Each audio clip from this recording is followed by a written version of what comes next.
So welcome to the season 4 of the Bliss Catchers, the 2018 season. We've had 3 seasons, thanks to Ashwin, who's sitting quietly at the back. Unassumingly, although without his support and without the support of Paradhan and the entire Odyssey team, we would not have been able to curate the series so successfully. Just to give you an overview of the statistics, we've done 33 editions of this over the last 3 years, and we have had 64 guests so far. You can see all of them over there. Such a amazing set of people, beautiful stories. It's been a very, very rewarding experience just doing this series. I remember it all started on 22nd January 2015 when we had Paradhan Rangan of the Hindu. At that time he was working with the Hindu. He had quit his job in an IT company to start a career in film writing, which is being a critic of cinema. And he believed that he belonged there. It was a big choice he made. He quit his job in the US, came to India, and that was the first story we curated. And every story after that has been exceptional. For example, Anil Srinivasan over there in the first season, I remember Anil's story. His PhD at Columbia in marketing was going nowhere. And he had absolutely no idea of how to complete it. And that's when Mandal and Srinivas arrived in New York and asked Anil an important question. Lost? Why are you feeling so lost? And Anil said, I don't know, my life is not going anywhere. And Mandal and Srinivas asked him an important question. And he said, it's been years since I played the piano. And so they sat and played all night. Anil on the keyboard and Mandal and Srinivas on the mandolin. And that moment of playing that through the night, there was a moment when Anil said, this is what I should be doing, not a PhD. And he comes back to India and chooses to be a pianist, and see where his story is gone today. So that's Anil's story. I pick up another interesting gentleman from the 2016 season, Satoshi Akimoto, an automobile engineer who was posted in Chennai with Renault Nissan. And he was, at the end of his tenure, transferred back to Tokyo. He goes back there and he says, what am I doing being in a city that I don't necessarily feel like home? To me, Chennai is home now. And what can I do being in Chennai, the city that I love? Why not I be a chef? And so he learns cooking. He's never cooked all his life. He learns cooking for the love of Chennai and comes back to Chennai and sets up his Japanese restaurant called Akibe, which is in Velachery, and I think they have another one in Annanagar and Nungapakam as well. So that's Satoshi's story, season 2. And in season 3, let me pick on Liz Totten there. Liz quit her job and walked out of a stagnant marriage 3 years ago to just be free from any kind of attachments. And she said, I loved surfing, and she went to Mahabalipuram, took a surfboard and started surfing. Along the way she realized she also needed to earn an income. So she set up a kitchen. And today her kitchen is called Ellie's Kitchen. It's a very famous restaurant in the Mahabalipuram area. She serves, and she's got a deal. She works for only 10 months of the year. The remaining 2 months, she travels the world. She saves up, she travels, she blows up everything, comes back and earns fresh for the next round of travel. So that's her story. So each of these stories, 64 guests and their stories are connected with something that Joseph Campbell said long back. He said in 1984, follow your bliss and doors will open. And we, Vani and I, we curate this series because we firmly believe in this philosophy of Campbell's, that if you follow your bliss, doors will open. You will get the connections that will take you onward. And we must realize that as this beautiful season 4 mug, the quote on it says, "The privilege of a lifetime is being who you are." Most of us are trapped in our earning a living bubbles, and we are missing the opportunity to be who we truly are. And my guests on the Bliss Catcher show, month on month, have lived this life, their life, on their terms. There's another Bliss Catcher there, Kavithalaya Krishnan, who's a regular, apart from having been my guest in season 1. And he taught all of us a very big lesson. I'll talk about it later today as well, if I get an opportunity, which is, you must have clarity about what you don't want to do in life. Then, doing what you love doing becomes easier. So that's the story behind the Bliss Catcher series, and we've been doing this for 3 years now. This is the 4th season, and as I thanked Ashwin, I also want to thank somebody on behalf of Vani, me and Ashwin, who has been a regular here. He has not missed even a single edition of Bliss Catchers. So welcome to the 34th edition, Ramesh, and can you please come up here, and we want to share something very small with you from all of us for school attendance record prize program. But he's been such a great support from the first edition all the way, never missed a single edition. On behalf of all of us, thank you, thank you, thank you, thank you so much. So that's the story behind Bliss Catchers, and that brings me to this edition today. And I have two wonderful gentlemen, Amitash and Krishna, here with me. They'll be joining me here very soon. Let me quickly tell you a little bit about the way I see them both, because both of them are fairly well known. Amitash, of course, who doesn't know Amitash? And Krishna is again a very well known writer. So one of the things that you will see in season 4 is we seem to have had the good fortune of connecting with a lot of young people. And so both these gentlemen represent the new breed of our guests, which is young people in their 20s and 30s. These two gentlemen are still in their 20s, and all through, we have curated, as we start today, we have already curated the series up to June 2018. And we are in the process of curating the remaining 5 months of the year. We don't have an edition in December. So I will talk about our guests as we go along, but let me talk about today's edition and a little bit about the way I see Amitash and Krishna.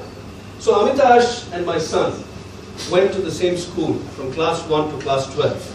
So I've seen him as a young boy, and I've seen him on the big screen when VIP was released in 2014. And I remember, I don't whistle, so I don't know how to whistle, but I remember shouting out from the audience, saying, "Hey Amitash!" So that was my big fanboy moment for Amitash, the actor. He's done VIP, he's the first South Indian actor to have been featured in a Hollywood project as a lead, a movie called Heartbeats, which is released in many parts of the world. It's made by the creator of the Step Up franchise, and the movie is still not released in India, but the trailer, if the trailer is anything to go by, I'll be there first day, first show, and cheering for you. So thank you, Amitash, for joining us. He's also a postgraduate in electronic media, right, from Anna University. So I have a question for you on that. Okay, we'll get to the question soon. Sometime last year, my good friend Sandhya Sridhar pinged me on WhatsApp and said, there is a young and interesting writer who writes in the fantasy genre who wants to meet you, AVIS. And I had heard of the launch of TRILOK. So I asked in reply, is it Krishna TRILOK? And he said, yes. You know Krishna TRILOK? I said, yes, I've heard of the book. I've read about its launch. And yes, I'll be keen to meet him. And that's how Krishna and I connected. We had a fantastic cup of coffee and a great conversation at the brew room in that week when Krishna and I connected. Vani was also there. And Vani and I were the most privileged people because we were the first people to know that his next book was going to be, is going to be a biography of A.R. Rahman, the authorized official biography of A.R. Rahman. So, right, Krishna? Actually, am I right? Yeah. Yes. So we were the first people to know that he was working on that project. Krishna invited me to be in conversation with him at the Writers' Cafe in May last year, and we talked about life, spirituality. Is there a future for religion, rituals, happiness, and bliss? We talked about all of this, but in a very interesting context. I think Ramesh was there. For a change, I was not asking the questions, he was. And I was answering those questions. So today, I'd like to play that card back. And I'd like to be asking the questions, Krishna, and looking forward to your understanding your mind. Don't hold it against you. No. I enjoyed the conversation, and I hope you will. You will as well. So, fantastic. So those are my two guests this evening, and I'm going to invite them to get the conversation started. So, Amitash and Krishna, please join me up here.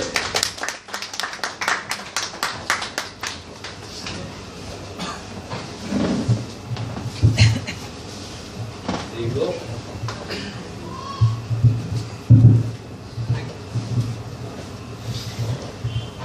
So this is a copy of Krishna's book, Shari Krishna. If any of you would like to pick up a copy, you can take it from here and bill it downstairs. Are you comfortable, both of you? Yes. Yeah? All set? Okay. Sounds good. So the way we will play this conversation is I'm timing this, and we'll go back and forth between Amitash's journey and Krishna's journey, depending on who I pop the question to first, and we'll go back and forth between these journeys. And then somewhere in the midway, or somewhere closer to 7:35, 7:40, we have an exciting segment called the Midway Quiz segment, where I will be asking you in the audience a question about each of these gentlemen, okay? And the families cannot answer, okay? Families and close friends cannot answer, okay? This will be about them, and you win. Whoever answers it right wins this fabulous season 4 mug, okay? So tomorrow morning's coffee, it will be extremely blissful, I can guarantee you. Okay? And then we continue the conversation, and closer to 8:05, we will open the floor for the audience to interact and ask questions. And at the end of the audience interaction, closer to 8:20, we will have the quiz segment where Amitash and Krishna will ask you the quiz questions. And this time, even the family can answer, as long as you have not shared the answers, right? I suppose you'll be fair with that. Excuse me, just having a bad cough. And we'll wrap up sharp at 8:30. That's the schedule. So let's get started. Let me ask Amitash. We'll start with you.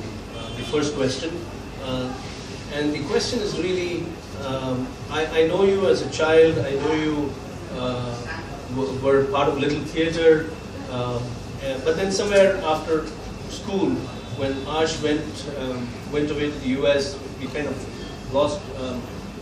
lost touch with you and what you were doing. I knew you were at Anna University, but I want to go to that time when you were still in school in Balavidya Mandir. Was there a time during your theatre, or even before that, when you thought to yourself that I want to be an actor? And what was that moment like? What inspired you, or did someone or some film inspire you? Yes, I did have that cinematic epiphany, and that actually happened when I was really young. I was maybe 3 or 4 years old, wow. And I was watching Bazigar, which starred the awesome Shah Rukh Khan, and I saw him riding the horse with his black cape and his black hat, looking like Zorro, to be honest. And I remember the song that was going on in the background also. And then I looked at my mom and I said, "Hey, can I do this? And that, I didn't mean a horse rider, I meant like to act. Okay. And then she took it quite seriously, and she pushed me to doing summer theatre, and that's where I realized that, you know, this is what I should be doing the rest of my life. I didn't want to be honest, I thought this was the only profession that was viable at that point, because I was so enamored by the world of cinema that, you know, it was a lovely, and also there was a moment in school also when in the 9th grade I didn't get an 80% like the rest of the students in the class had gotten, so I was stopped from doing a play, and my determination increased then. I said, God damn it, I am going to go for it. And then I did get the marks that they wanted me to, and then I went and did a play consequently, and I won Best Actor. So I said, this is something I should do. This was the school play? This was a school play, it was in 9th grade. Okay. Yeah. So this was the moment, and also that love for the medium also came through my parents, because we're a very, very filmy family.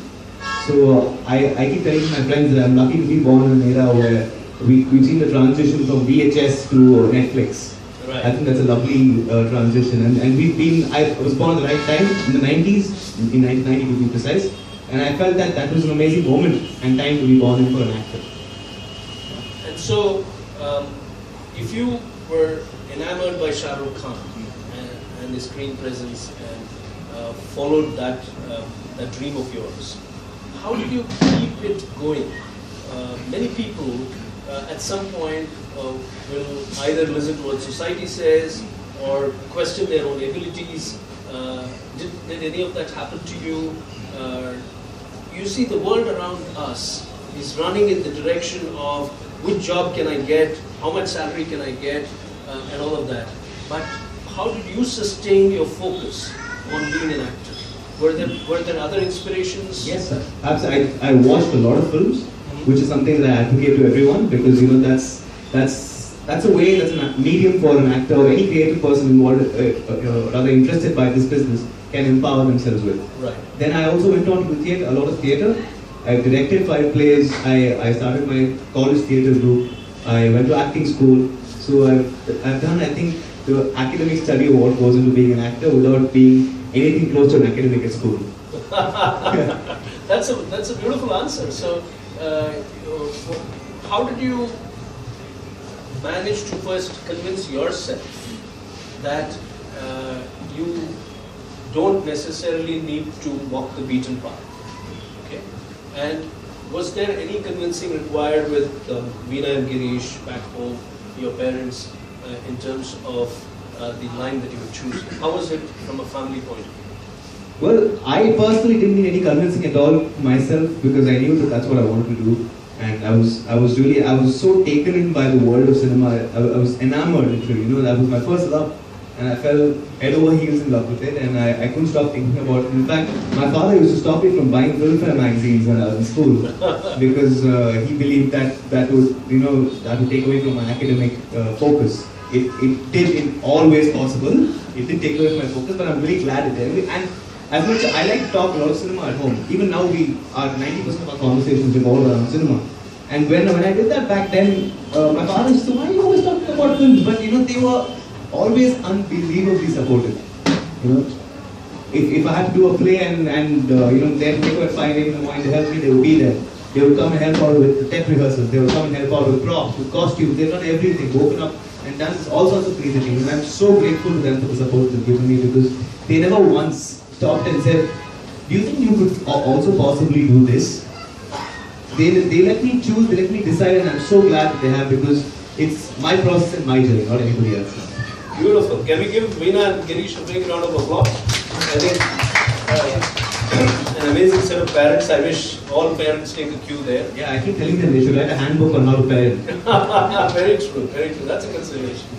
I have a couple more questions for you on the early part of your career, Amitash, but I'll go to Krishna and come back to you. Krishna, same question to you. What was the earliest time that you realized that you wanted to be a writer, and how did the process of writing actually start?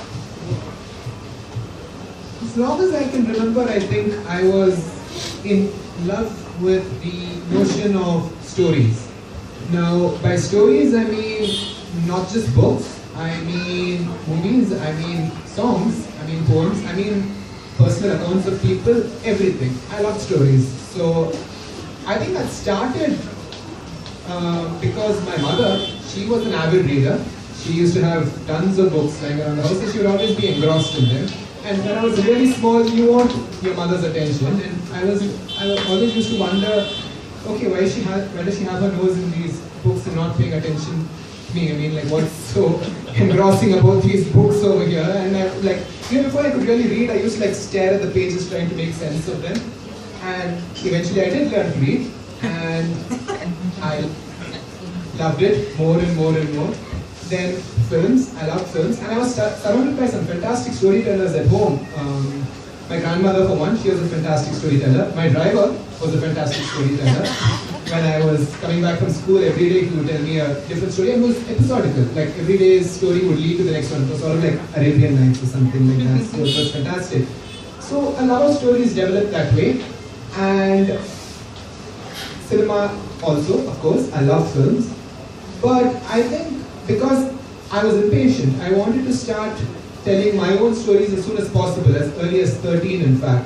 And at that age, obviously making a film was out of the question, and I have no musical talent at all. In fact, if I tried to sing, the only reason such a group would be here would be to hit me or something like that. That's ironic. Who are you writing a book on?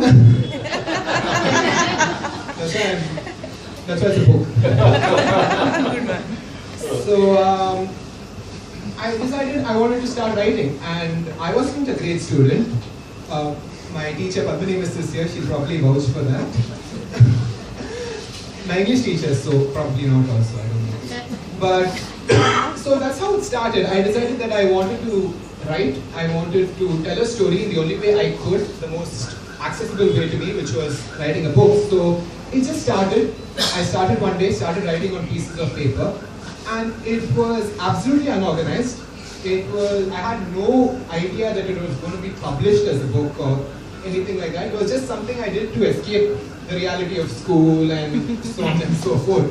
So it happened for a few years, and then I got a laptop and started compiling everything which I had written on a piece of paper into actual documents. And I started thinking, hey, this is not bad, this is okay, maybe I should give it a shot, maybe I can do this a little more professionally. And so that's how it happened. I found Miss Sandhya Sridhar. So you did. We'll come to Sani Krita in a little bit, but let's stay with the early process of writing itself. All of us, in a way, are closet writers, right? I mean, we all write our We're all storytellers. Everyone has a story. Right, and some people write it. Some people write it as a story. Some people write it as a poem. So there are different ways of expression. But many times we end up being very self-critical of what we have done. Yeah. Have you gone through that kind of a process? Oh yeah.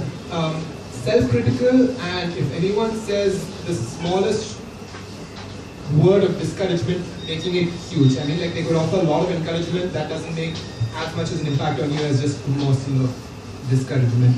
I think the most primal feeling that we are programmed to feel biologically is fear.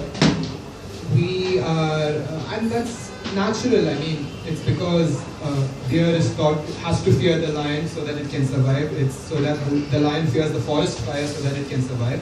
So we are programmed, I think, to feel negative emotions a little more easily than positive emotions, because I think every negative emotion we can feel is a derivative of fear.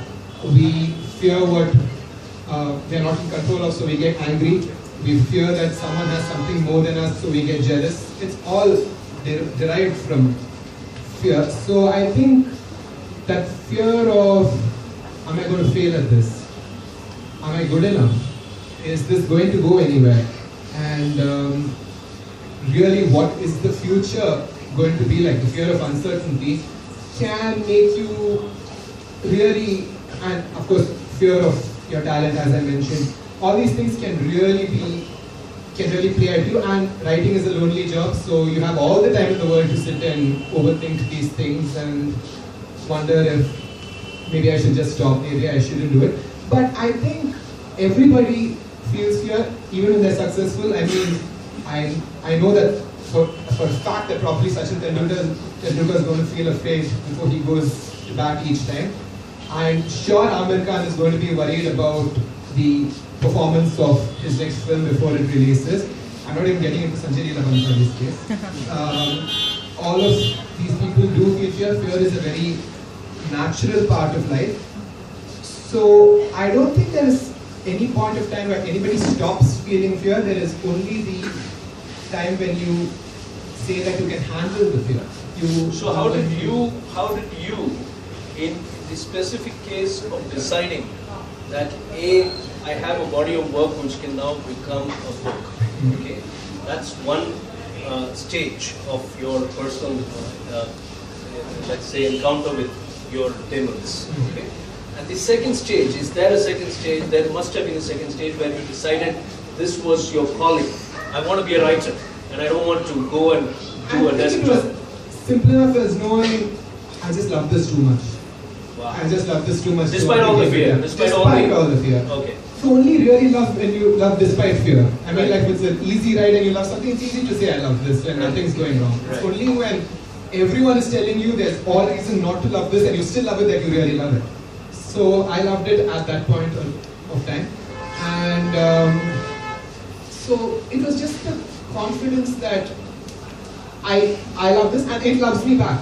It loves me back. I mean, it's easy. I mean, like a lot of people, I'm sorry, but a lot of people might want to write when they aren't able to write. I mean, a lot of people want to be actors when they're not blessed with, I mean, looks and talent and all of that. So there are a lot of people who want to do things which unfortunately they're not cut out for. But when you know what you want to do and you're good at it and that loves you back, then I don't think there is any reason to not go after it with everything that you have. That's an amazing answer, coming from a 24-year-old, and another amazing perspective that Amitash shared. He's all of 28, 27, 28. Yeah, amazing. He says in school when he was given an ultimatum that if you don't do your academic, if you don't bring an academic focus, you can't be part of a play. He says, let me go out and give them what they want so that I get to do what I want. And I think that clarity is amazing in both of you. And the way you describe dealing with something that you love doing despite the fear. And that's true love. That's where even Joseph Campbell talks about it. He says, the cave that you are fearing to enter holds the treasure that you seek. And most of the time, if you look at it, we are all at the entry point to that cave.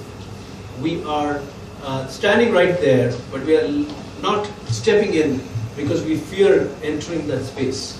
But Campbell says, and Amitash, Krishna so beautifully explained it, that if you fear entering that space, you're missing out on the treasure. And the treasure is being who you are. In his case, it's acting. In his case, it is writing. And it's fascinating that both of you brought such remarkable clarity to the subject that we're talking about today, which is following your bliss. Let me come back. We still have time for the midway quiz, so I will come back to Amitash's story. Amitash, why did you then, given the fact that you believed so much in your potential right from an early age to be an actor, why did you then take up an Anna University postgraduate program in electronic media? How did you see the dot connecting, or did you just do that? I'm being very honest here. Was it part of a design to do that, or was it done to keep a safety checkpoint somewhere that I have a degree? No, I don't believe in having a plan B, because if you have a plan B, you will invariably end up falling to plan B. So plan A is always the plan A, and there is no other option. Amazing, amazing. Thank you. Fantastic. But that being said, I think it was something that my parents wanted me to do for the first time. They said, get a degree and then do whatever you want to do, which I felt, for all their support and love, was a fair barter. So, and I thought that that's something I should do. And plus, at that age, you sort of get drawn in by friends, and it was the closest that I felt that I was coming to doing something on film, because it was electronic media. So I believe that there was some connection there, and I wasn't going to end up being a mechanical engineer, of which I knew nothing of at that point, and still don't know anything of it at this point as well. But I just believed that that was the closest I could come to film. Because again, I very firmly believe that directors can learn the craft, actors can't. Actors get perspective. And that's something that I've done through acting school and theatre and books and cinema and all of that. But at one point I felt that maybe I should do that. And I had a close friend of mine, who is still a very close friend of mine, who told me, bro, let's go and do this course. And I was like, sure. And then I realized 5 years, I'm like, what? It's 5 years. Oh, so it was an integrated master's program. Yeah. So in 5 years you got an MSc. Yes, I did. In electronic. Yes. And I have to say those have been the 5 most beautiful years of my life, because I discovered myself, if I may say so. Because how did that process happen? I read somewhere that you started a theatre group there called Theatron. So talk a little bit about you going there and trying to embellish yourself as an actor. As a theatre person. Theatron was the only way that I salvaged myself from attendance in college. Okay.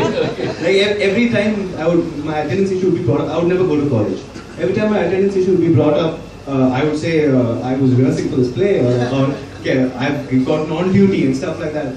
And I really enjoyed the process because there's a thrill there also. And creating Theatron was that. Then suddenly life changed in second year of college, where I began to want to go to college. And I on record in Anna University's entire campus, I'm the only person who's walked in sleeveless in shorts to the dean's office, because I needed some permission or something at 5:45 in the evening, and college had been done with. So yeah, Theatron sort of helped me discover a lot of things, and I also realized that I love talking to people about something that I love doing, which is theatre. So half the people that signed up for Theatron, they called it theatre club, which I was averse to. I said, don't call it a club. It just takes away from the value when you call it a theatre club, because it's not some commerce club, or it's not like that. I don't think you can create art with that kind of attitude. So half the people who came in, they didn't know which side to turn on stage. You don't turn over your right shoulder.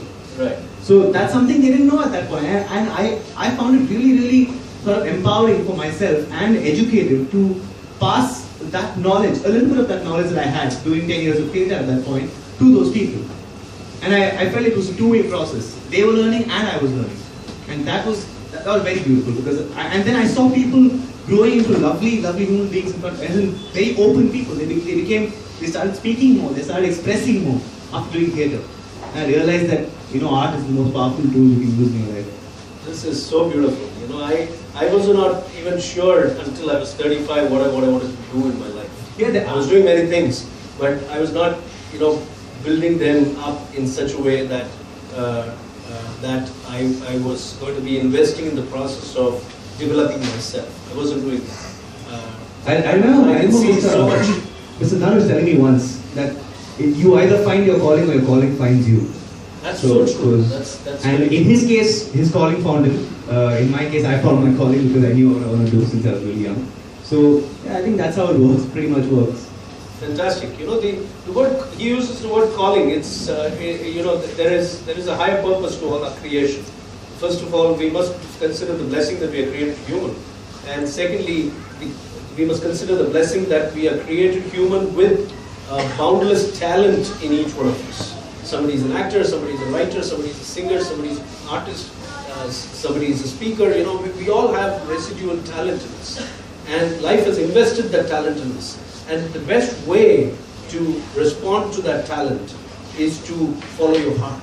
And in Amitash's story, I'm seeing that very clearly, the very fact that even in college, even though he says it was a kind of a very genteel barter between him and his parents, but he goes there and invests himself in the process of making himself be connected with the process of acting and theatre and the show business. So fantastic point there.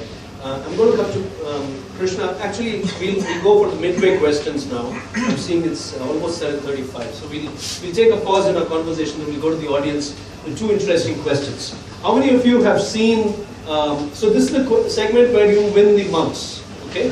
Families cannot participate, but anybody else can participate. Families of my guests cannot participate. I didn't mean families because we have the Manichandra family who are the first family of the Bliss Catchers. They are always there with us. Most of the editions they've been with us. Not as many as Ramesh has attended, but they've been there for most of our Bliss Catcher editions. So they are the first family. So how many of you have seen VIP? A lot of people have seen VIP. So we're going to have an answer for this question. This question is on Amitash. Okay? Please connect Amitash to two people. One is a man called Sylvester Dacuna, and the other is Eustace Fernandez.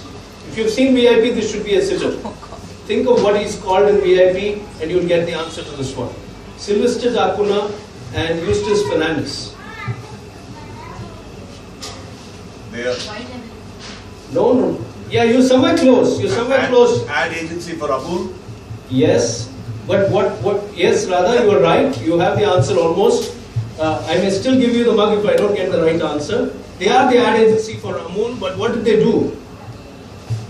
Cartooning. Baby product? What did they do, Radha? You can They answer go that. to Anand.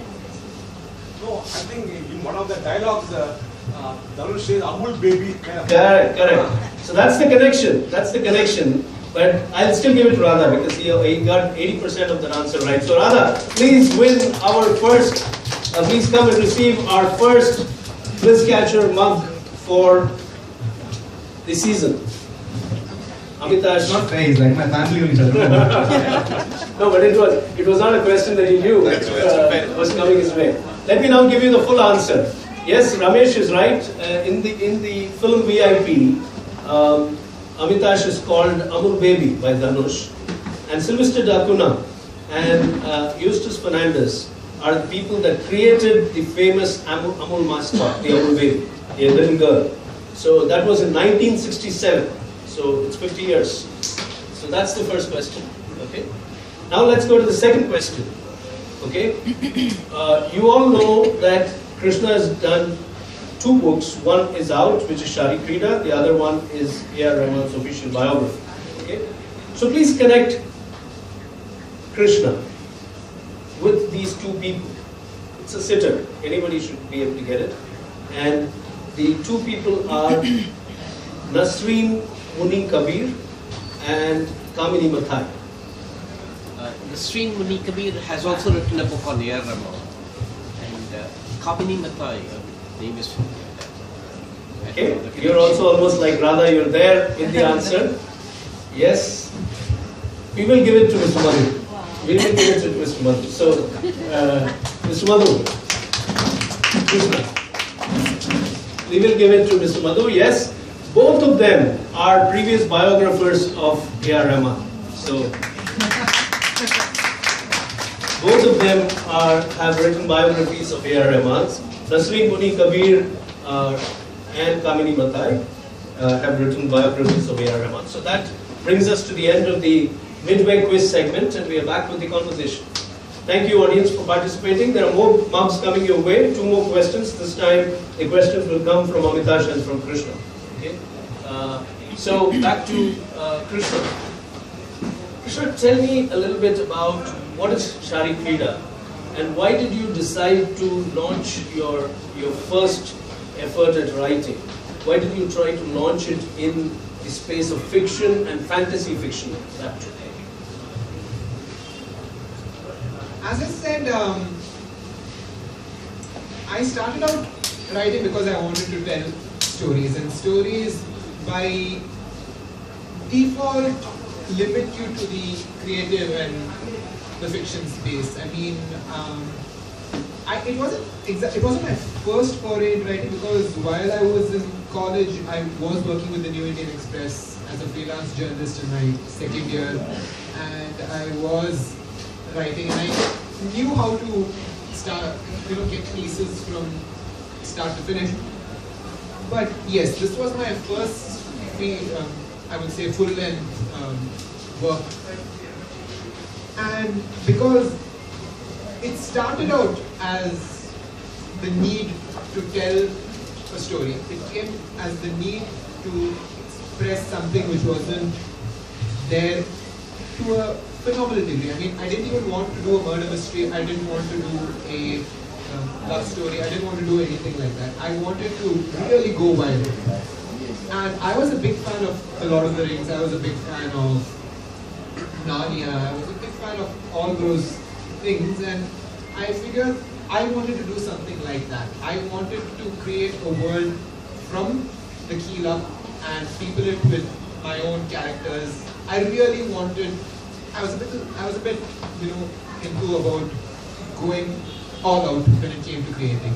So that's why I picked the fiction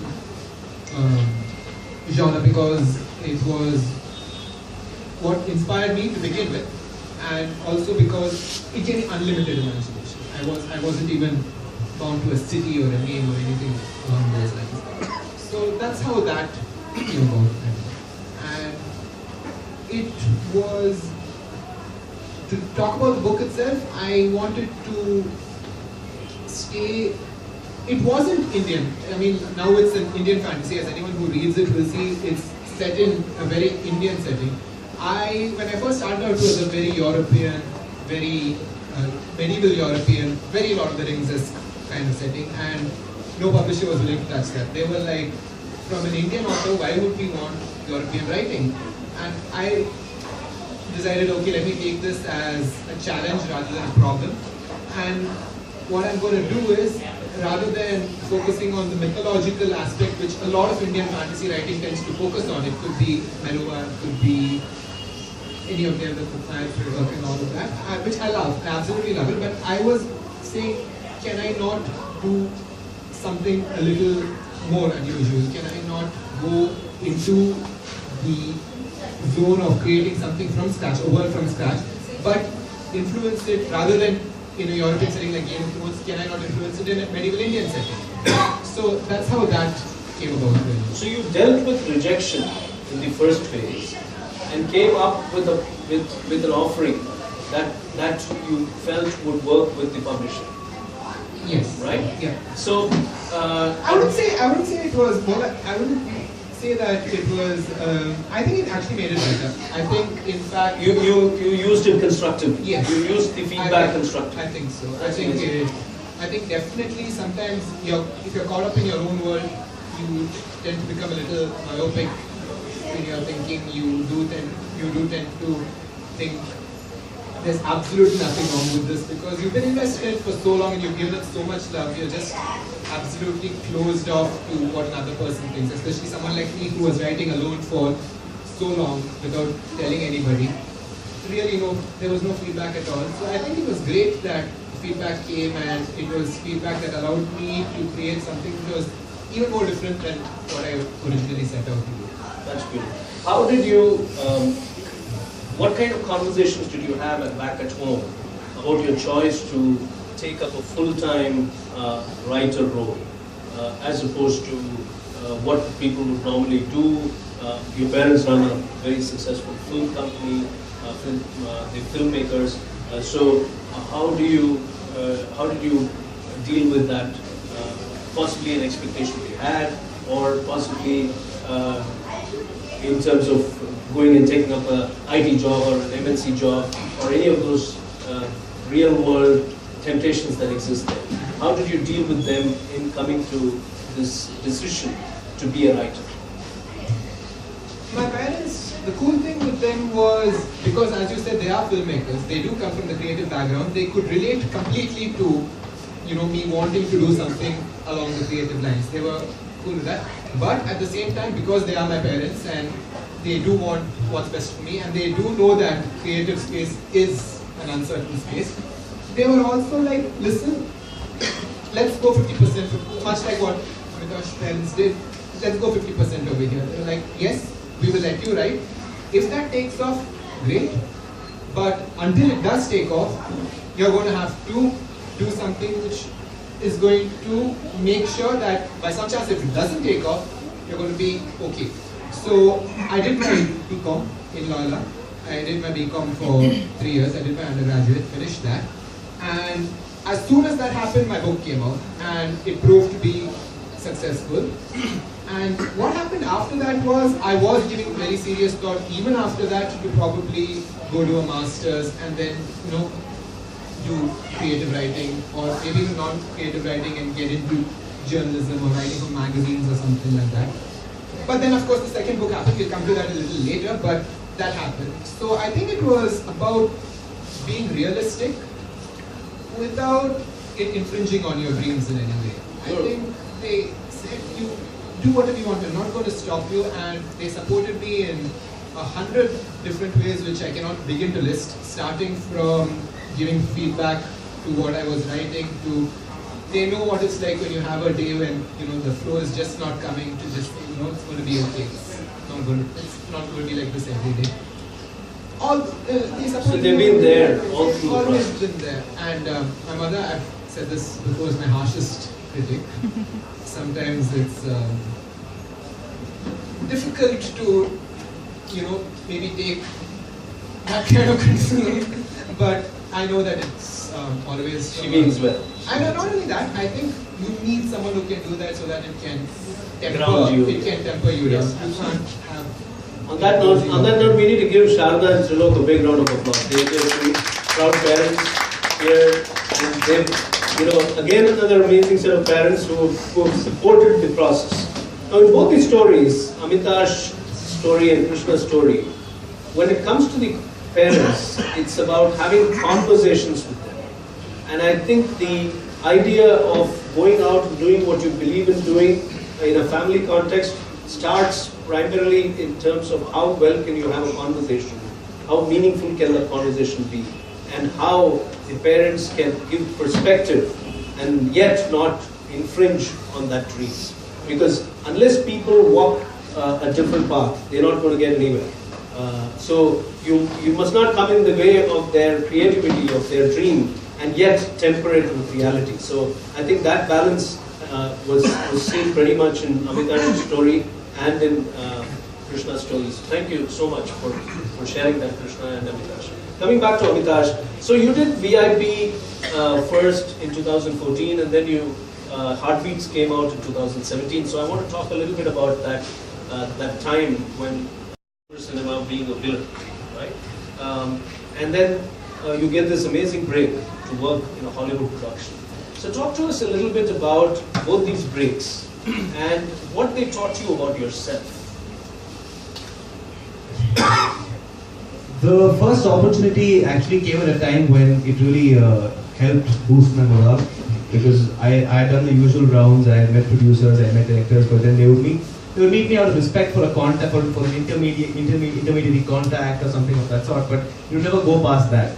So when VIP happened, and in fact it was very fleeting, because this was from 7:45 in the morning, and it was Anirudh's sister's wedding, in fact.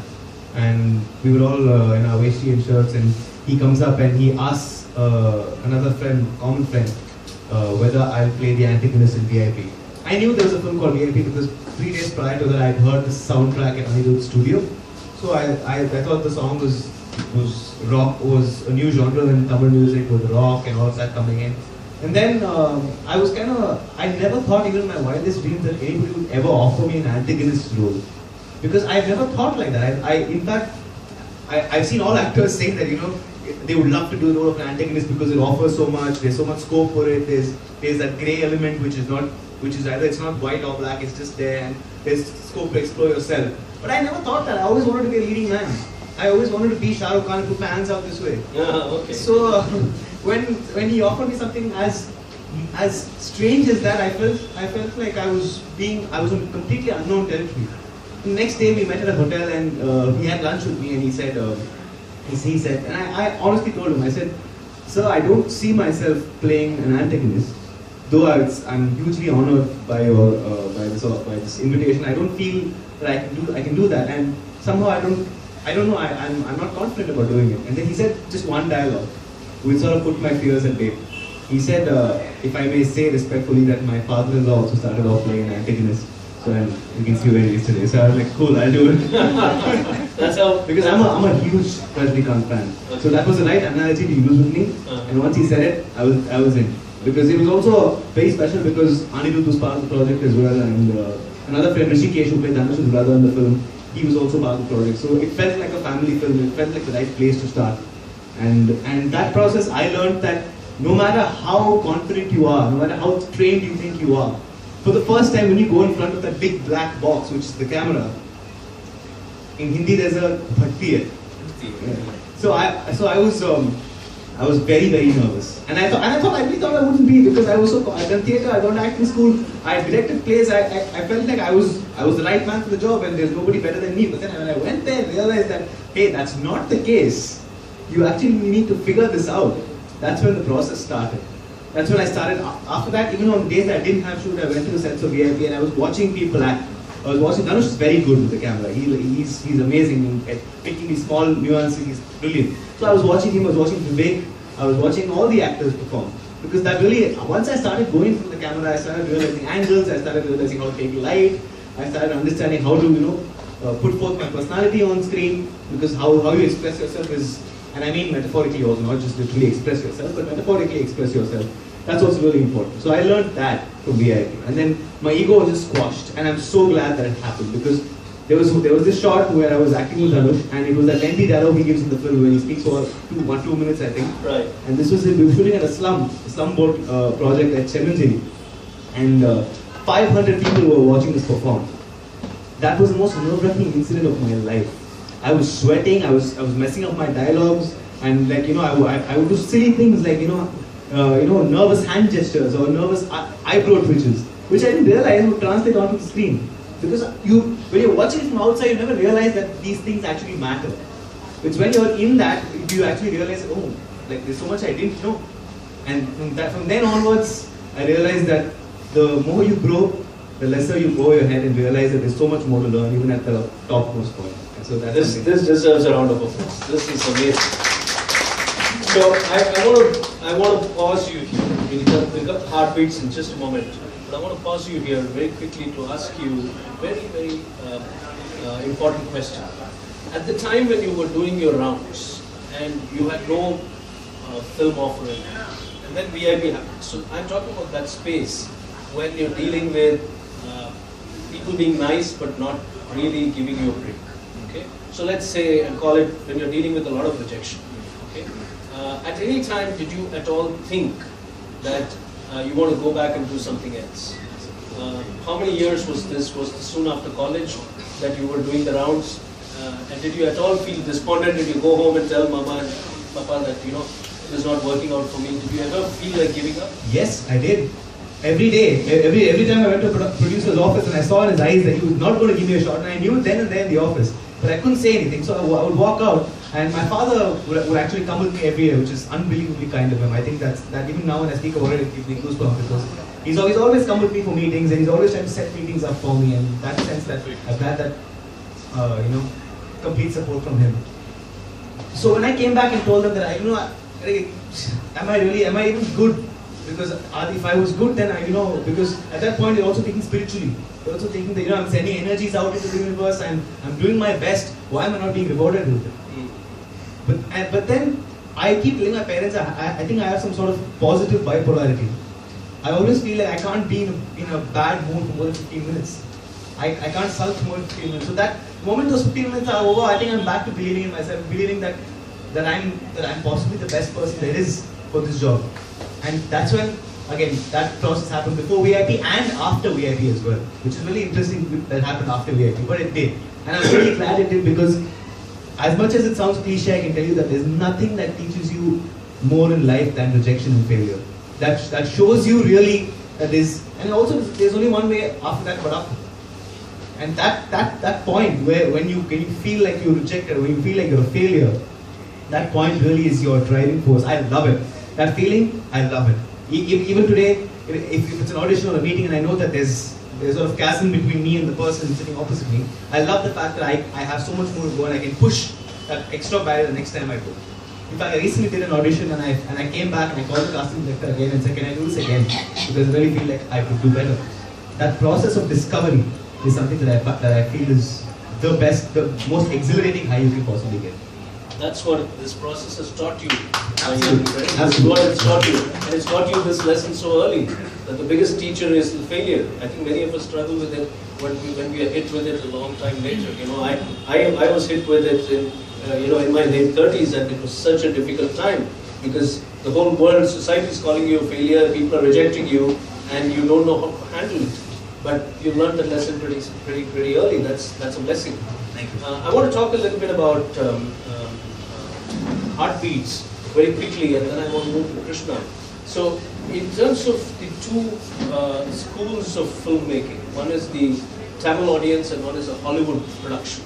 How did the process of being in a Hollywood film change you? Has it changed you? What has it taught you? Honestly, I think it spoiled me a little bit because their micromanagement levels are beyond compare. Because here, people treat it like, it's a process. It's a fun process of discovering. In fact, dialogues written 5 minutes before the scene, and stuff like that happens in Indian cinema primarily because you want to. There's that method of wanting to improvise. But in America, everything is so set that there was this one time where I was 4 minutes late to the set, and my director's call time was 1 hour after mine. And at lunch, he comes up to me and says that you were 4 minutes late today. I was leading man. So I was like, whoa. Okay. I understood that this is a whole different ball game, and then I started trying to fit into it. And that's a beautiful process because I've not seen the level of micromanagement, and when I saw that, I believe that that's how every film after this should be. And I may not have that again, or I might have that if I'm lucky, but in that way I feel it spoiled me. And it's also taught me a lot of discipline. I think that's the one thing I've learned from doing a Hollywood film, that it teaches you discipline. Yeah. That's it. And you evolve both as an actor and as a person. Yes, for sure. Because while I was shooting Heartbeats, while I was rehearsing Heartbeats, in fact, we had a 15-day workshop where I would rehearse 3 different styles of dance from 7 a.m. in the morning to 7 p.m. at night, and then I would have meetings with the director. So it was a really, really intricate process of trying to discover what works best for the film. In fact, my director was really cool. Based on our sensibilities, mine and the heroines, he started changing a few things here and there, and that really worked. And I really enjoyed that process. As much as it took a toll on my body and on my mind, I was not used to it. I went from sitting on my bed to that. So I think that was a beautiful learning experience for me, and I feel that everybody should go through an experience like this where they understand how things will work around for you. Beautiful. Heartbeats is an amazing film, as I understand it to be. It's got a beautiful storyline, a choreographer, who teaches a dancer when she comes for an Indian wedding. Yes. An American dancer comes to India for an Indian wedding, and the choreographer is teaching her, and they fall in love. That's the story. Right? Did I get it right? Yes, absolutely. Yeah. Have you seen the film? No, I haven't. But I saw the trailer and I liked it. So when the movie releases, please do go and watch it. And you can say that you met Amitash Paradhan, the hero of the film, for the first time at BLISS CATCHERS. Yeah. So I'm picking up one important learning from Amitash, which is that when you are in the zone of your bliss, when you are doing what you love doing, then the universe will conspire to give you the opportunities, and those opportunities will humble you and prepare you for bigger ones. At the age of 27, to have learned the importance of discipline, at the age of 27, to have understood what rejection means, is a big blessing. And that's what being in the zone of bliss does to you. It connects you to people, it opens doors, but it also makes you a better person, and a better bundle of talent at whatever you're doing. So that's what I'm picking up from your story. I'll come back to you in a little bit, but let's go to Krishna there. Krishna, quick question and a longish one after that. Okay, but the quick question is, why did you not think of continuing with fantasy and come up with a sequel to Shari Krida or something like that? Why did you even think of getting out of that genre? The truth is, I actually didn't want to initially. After Shari Krida happened, I didn't want to do a sequel because I spent enough time with that world. Though a lot of people do ask me about a sequel, I probably will do one, but it wasn't on the cards as soon as the book got over. I did have a few other story ideas which I was exploring, a love story, a sci-fi, various things.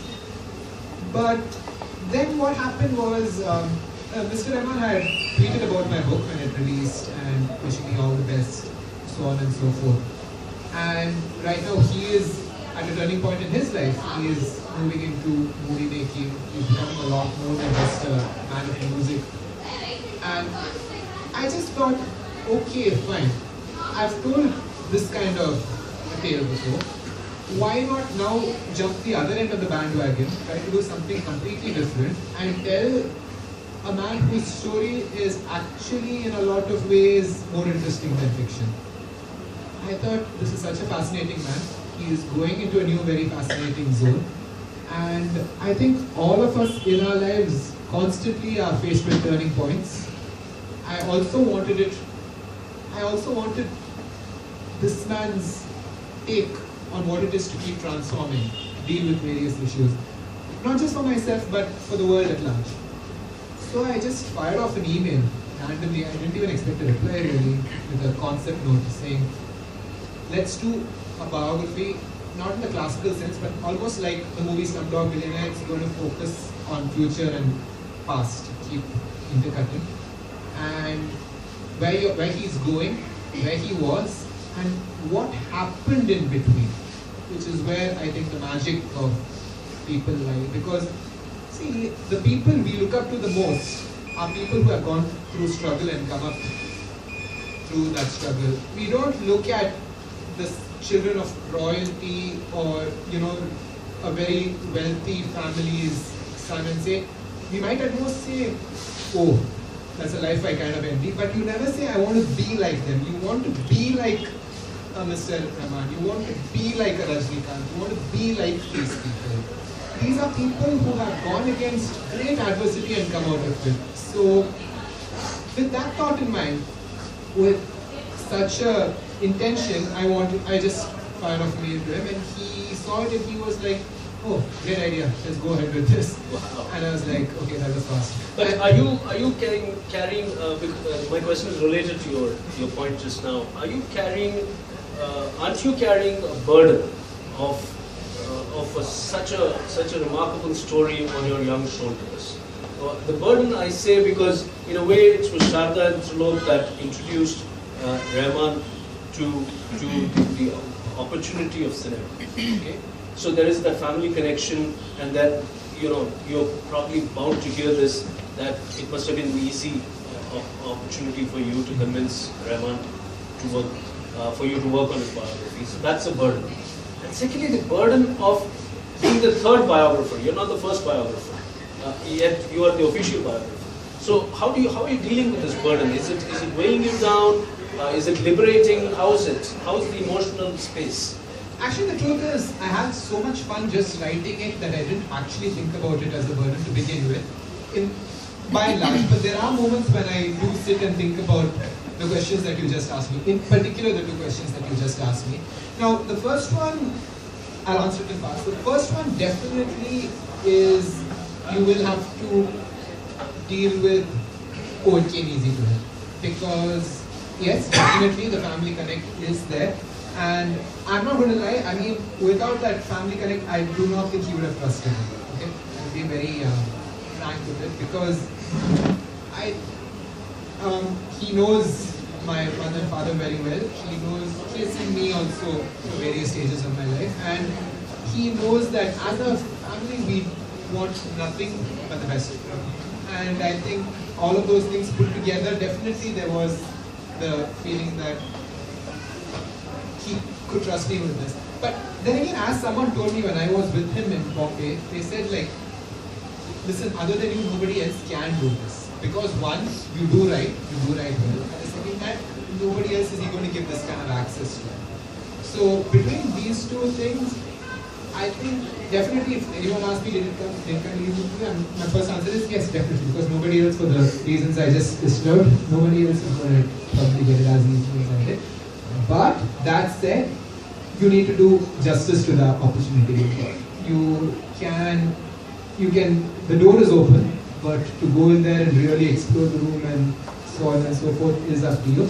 And that, I think, nothing I say is really going to prove that. It's about people who read the book and are going to and it depends on what they think. Obviously, I cannot say what they will think just yet, but I think only that will speak. I think on both counts, you kind of exceeded my expectations with your answers. You were extremely honest with both counts, and I think this integrity is very important in whatever we do in life.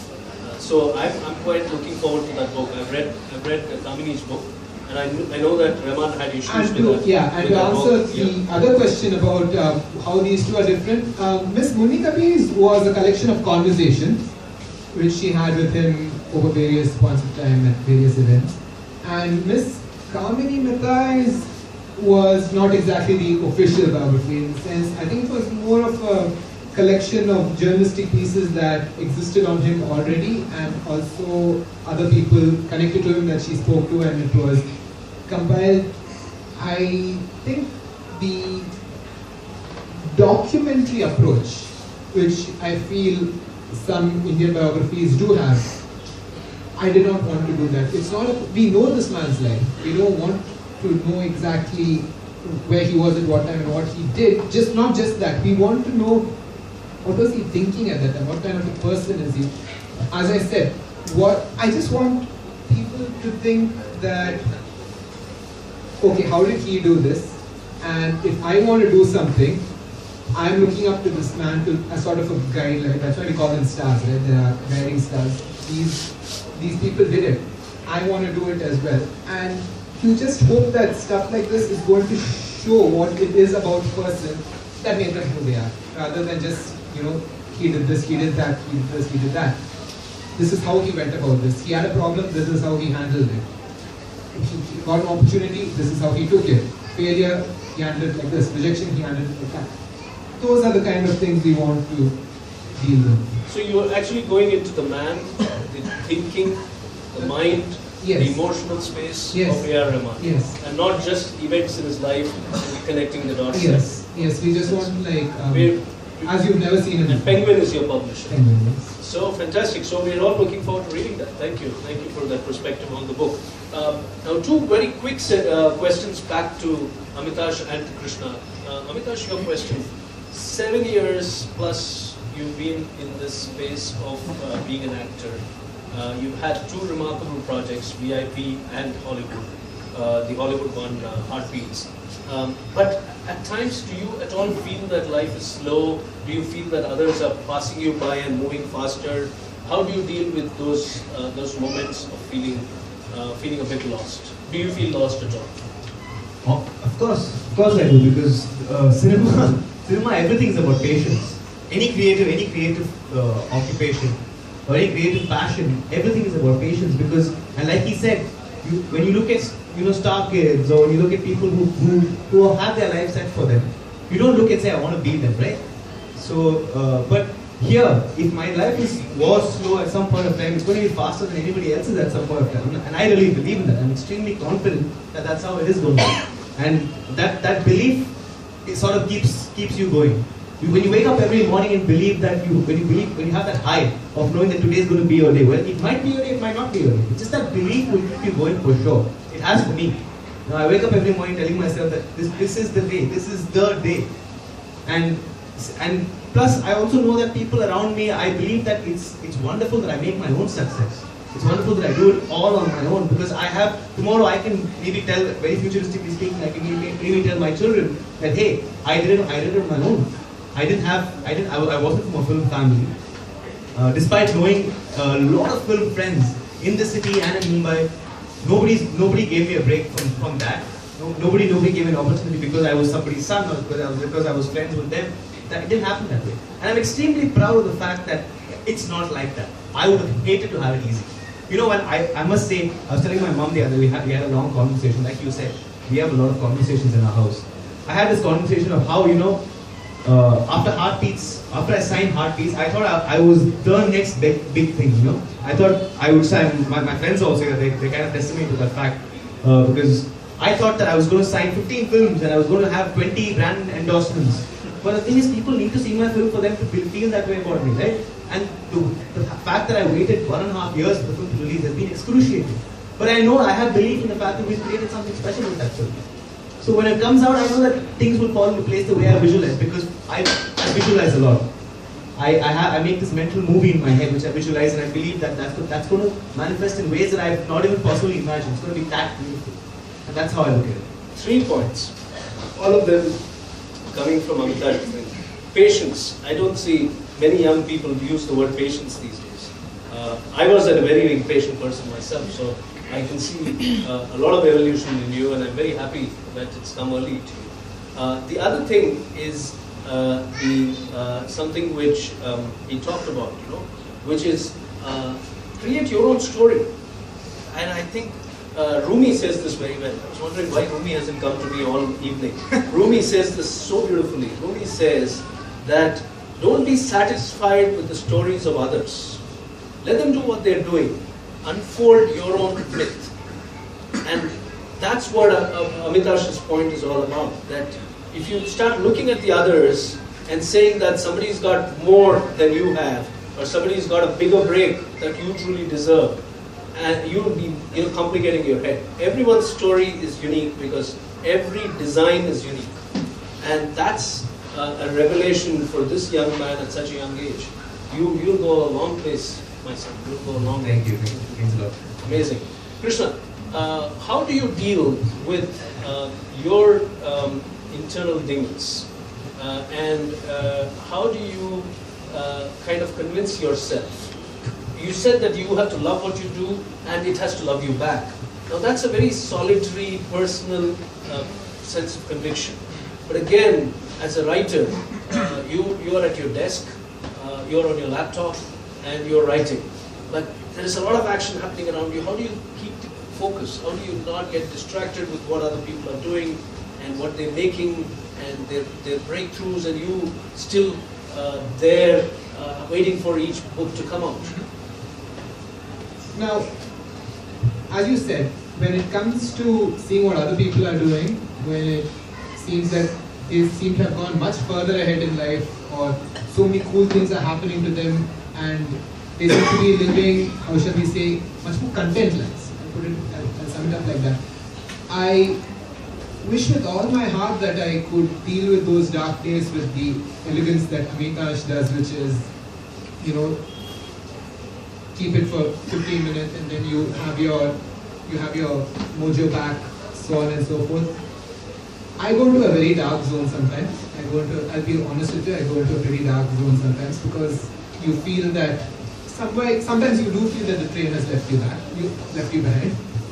So you feel a little bad, and then you know what I do to make myself feel better? I go and write.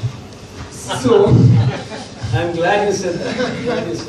So when that happens, unfortunately the cycle is you go back to your drug, you go back to what you know best, because that's the only thing that gives you the contentment that sometimes you feel it itself is taken away from you. It's like a cycle almost. And as he said, as everybody who has gone on to achieve, I think anything at all has said, in fact something which Mr. Rahman himself says, good things take time. Good things take time. For you to start getting rewards that you cannot imagine, you are going to have to wait longer than you can have imagined. You are going to have to go through those dark days, see everyone else probably gone ahead. Some people, in fact, Suma Pona Kuda, okay, they'll look back at you and say, why are you like this? That is the real world. You have to go through all that. Keep your conviction and just decide that I have chosen this path. Nobody told me to stick on this path. I have chosen this. I will put up with my dark days and I'm going to be fine. And I read a lovely quote somewhere saying, look back at your life and ridiculously often things turned out quite okay. Times when you thought it was going to be absolute hell, you're no way you're going to get through this, you did get through this. So something will happen, you will go on. I think the worst thing is having a very fixed notion of happiness. Sometimes the problem with happiness is it doesn't look the way you thought it would look when it finally comes. But I think just tell yourself it's going to be okay. This is what I chose. I'm going to stick through with this and lose yourself in what you're doing. Lose yourself, immersion. Osho says that so beautifully. Osho says that bliss is when you become one with what you are creating. So in Amitash's case, it's acting. In Krishna's case, it is writing. And so if you become one with the creation, well, then you've lost yourself. That is bliss. And where there is effortlessness, he says, whatever you do with effort, wherever you bring the will into play, there is a conflict, there is a tension. But effortlessness, and Osho calls it will-lessness. Effortlessness and will-lessness always lead to bliss. So it's beautiful that you talked about it, because for Vani and me, and I want you to know this, I think you read my book, so you know this, we are going through a bankruptcy for the last 10 years. And my cousin recently asked me, "Inna evlo varsha AVIS unakku inda kashtam, enniki idu mudiya poradhu? What happens next in your life?" And I'm saying, I'm waiting for that. We are waiting, and we have to be patient. We all, this understanding came to me when I was standing outside Shirdi Baba temple in Mylapore. And you see Shraddha and Sabri outside all of Baba's temples. And being a devotee, I would think that, Shraddha and Sabri are just words, until it hit me here one day, that Shraddha is faith. Have faith in the process of life. And be patient until you are rewarded. And don't even, now I've reached a point where I don't even want a reward. The journey is the reward. The adventure of being through an unknown zone. I think that's the point life is trying to make sometimes. Exactly. I think as whatever piece of scripture that exists tells you, just drop the expectations, and be in the moment. Be in the moment. Amazing. Now we'll go to the audience for your questions, and then we'll come to the quiz segment. I can allow just 3 questions, and just questions, please. Not comments, not observations. Your hugs, your love for Amitash and Krishna, do it offline. Okay? Krishna, now A.R. Rahman, is a great composer, but doesn't speak much. He is a man of few words. So has it been difficult to draw him out? Good question. Trust me, once you read the book, you'll think of him in a different way. He is a quiet man when you first get to know him, but when you initially start talking to him, but when he's comfortable with you, trust me, he's not a quiet man. Amazing. Good insight. Thank you for keeping it short, both of you. Yes? Amitash, hi. So I've known him a while, so I take it when he's doing this. This is about bliss, it's about acting, it's about writing, all of what you found bliss in. A lot of us here might know, some may not, that you found a lot of bliss in another form of art, which is singing. So can you tell us a little about that, and maybe a real quick song for us to talk about? Thank you, Arati, for that question. I knew you would do that, but you bring up a very nice point, which is actually something that I would say that I cannot live without, which is music. Music is the greatest art there is. It's divinity. It's divinity being manifested on earth, I feel, because somebody sitting like a friend of mine here is Justin Timberlake fan. Somebody sitting in Los Angeles is creating a song which somebody in Chennai is listening to on a drive to the beach. I think what greater form can bind people so effortlessly. So I believe that music is a very important part of my day. And it keeps me going in different moods. It empowers me. It uplifts me. It makes me feel happy. It makes me understand sadness. So can I use the line of the book? Go for it. I have a question for you. I'll come back to it. But yeah, I feel like music is something that is like a divine light, and I feel that it flows through all of us, because I've been asked by a few people, how do you sing? That's not how do I sing. How does one sing?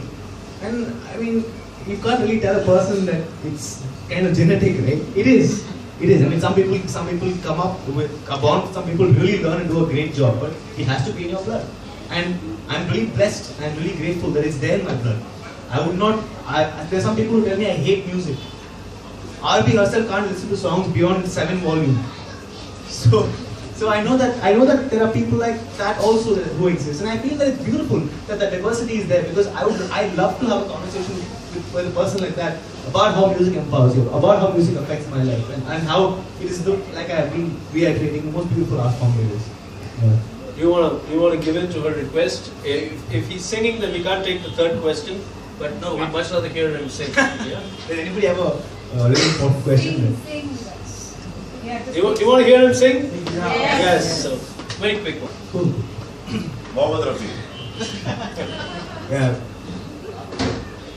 Somehow that I blanked out on that front. But yeah, I'm a huge fan. Rafi Saab fan. Paradhan knows that. So there's a new song that I found really quite beautiful. It's called Suffer, and since we're talking about bliss, I think, like you said, the journey is more important. So Suffer means roughly translates to journey in Hindi, and I think that's a beautiful song to sing at this point.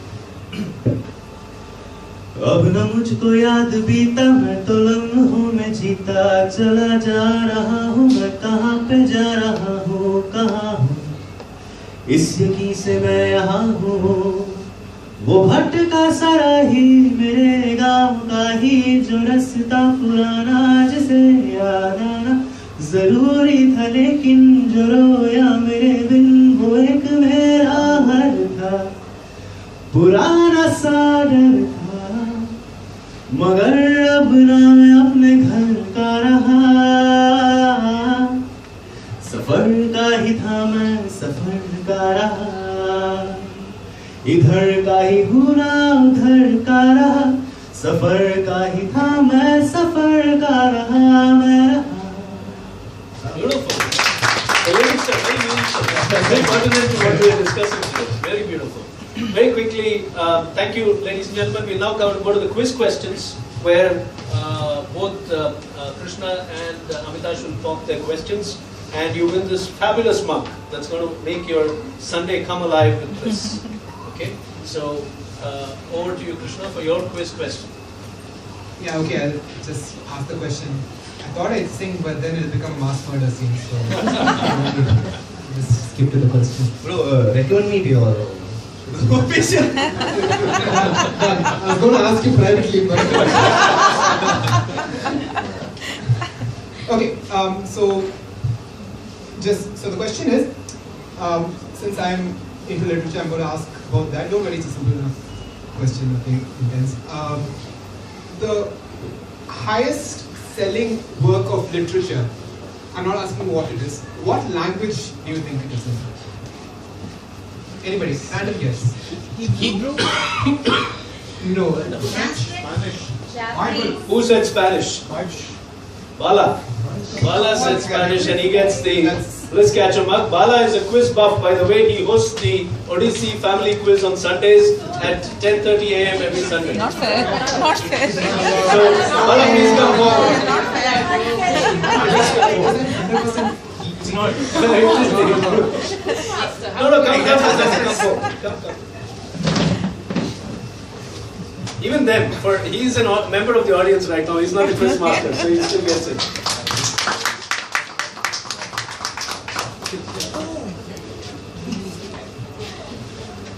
I'm a huge fan of Spanish literature myself, man. Gabriel Garcia Marquez for the win. So, Krishna, give away the full answer. What's the word? So it's Don Quixote by Miguel. It's a Spanish work which has sold 500 million copies after its publication in the 15th century. Amazing. Thank you, Bala. And just to give you perspective, that's more than Michael Jackson's Thriller has sold. That's something. Okay. Amitash, your question. Oh, my question isn't really an answer right and get right question. It's more. Can I decide who wins it? Yeah, of course. Of course. Okay, so this is something that I've always thought of and wondered, and which is why I feel like I should ask this at this point, because we're talking about bliss and all of that. What do you expect from cinema? Because cinema is something that is so personal, so relative, so subjective. Somebody connects to a story, somebody connects to music, somebody connects to screenplay, somebody connects to dialogues. What is it that you want from a perfect film? Is it art? Is it commerce? What is it? Feel good factor. Giving an experience. Feel good factor. Feel good, yes. It's about giving an experience for 3 hours. Okay. A happy ending. Okay.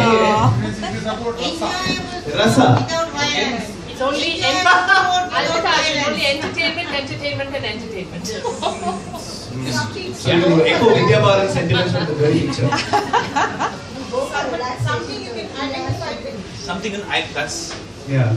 To just extend that question, I've heard all these answers. I have a prospect to win on mine. But do you want it to just entertain you and be recreational, or do you want it to actually make a difference in your life?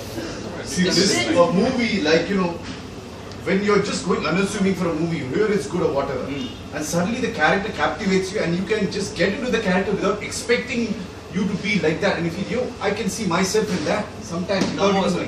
Come on. What? You get the money. He gets it. Ati. Very nice. Fantastic, Ati. Congratulations, your season's first mug. Yeah. He's again a regular at BLISS CATCHERS, and he's movie without it. That's his mom. Yeah. So thank you. That's a good point. That's a good point. Just a quick question for which no one gets mugs. I have 30 seconds to ask a question, so I will ask a question. Let's see if you're all on the ball. Chennai just lost someone who is intrinsically Chennai. Who? Absolutely right, Bhavini. Yes, it is. Rama, did you have the answer? Fun fact. Miss Padmini Chandrasekhar was in an airport in Sri Lanka once when an India-Sri Lanka match was going on. And obviously tensions were running high. It was a Sri Lankan airport in Colombo. She was in the airport where Sri Lanka-India match was going on. She decided in the middle of the airport to start doing a group prayer for India team India winning. I admire your bravery in a Sri Lankan airport. Fantastic. Thank you for that trivia. So, ladies and gentlemen, we come to the very end of today's session. And the answer is that we lost Ravichandran Ashwin in the IPL bid today, so he won't play for CSK but would play for Kings 11 instead. We got Bhaji instead. So, thank you for being here. Please bear with us for another 3 minutes. We'll wind this up in exactly 3 minutes. I would like to invite Ashwin here to give away the most prestigious trophies, the Bliss Catcher trophies, for Amitash.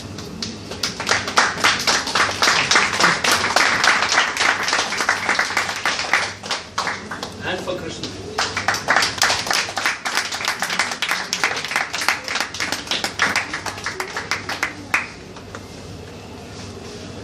Please be seated while I do my rap. So these are the coveted Bliss Catcher trophies. Just to give the audience a perspective of the process we follow.